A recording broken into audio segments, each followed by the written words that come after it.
વીર નર્મદ દક્ષિણ ગુજરાત યુનિવર્સિટીનો 55મો પદવીદાન સમારોહ યોજાયો હતો, જેમાં 17,375 વિદ્યાર્થીઓને પીએચડી સહિતની પદવીઓ ગુજરાતના રાજ્યપાલના હસ્તે આપવામાં આવી હતી। વીર નર્મદ દક્ષિણ ગુજરાત યુનિવર્સિટી દ્વારા આજરોજ કન્વેન્શન હોલમાં 55મો પદવી સમારોહ આયોજન કરવામાં આવ્યું હતું, જેમાં ગુજરાતના રાજ્યપાલ આચાર્ય દેવવ્રતજી, શિક્ષણ મંત્રી પ્રફુલભાઈ પાનસેરિયા અને કુલપતિ કિશોરભાઈ ચાવડાના હસ્તે ડિગ્રી એનાયત કરવામાં આવી હતી। વીર નર્મદ દક્ષિણ ગુજરાત યુનિવર્સિટીના કુલ 17,375 વિદ્યાર્થીઓની વિવિધ વિભાગની પદવી એનાયત કરવામાં આવી હતી। વીર નર્મદ સાઉથ ગુજરાત યુનિવર્સિટીમાં આજ રોજ મહામહિમ રાજ્યપાલના હસ્તક દીક્ષાંત સમારોહ સંપન્ન કરવામાં આવ્યો છે। ત્યારે સંપૂર્ણપણે વૈદિક શાસ્ત્રોના મંત્રોચ્ચાર સાથે ઋષિકુમારોએ જ્યારે વેદો અને ઋચાઓથી આ દીક્ષાંત સમારોહનો પ્રારંભ કરવામાં આવ્યો હતો।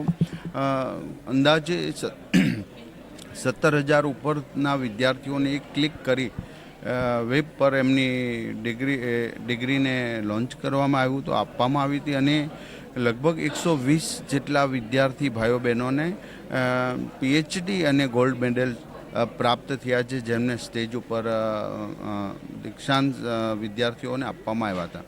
આજે જ્યારે ભારત એક નવી દિશા તરફ જઈ રહ્યું, ત્યારે ભારતની સંસ્કૃતિ પુરાના ભારતની જે આપણી વિદ્યા પદ્ધતિ હતી એ શ્રેષ્ઠ છે અને દુનિયા એ સ્વીકારવા માંડી છે। ત્યારે આજે તમામ યુનિવર્સિટીમાં દીક્ષાંત સમારોહ એક વૈદિક પદ્ધતિથી કરવામાં આવ્યો છે।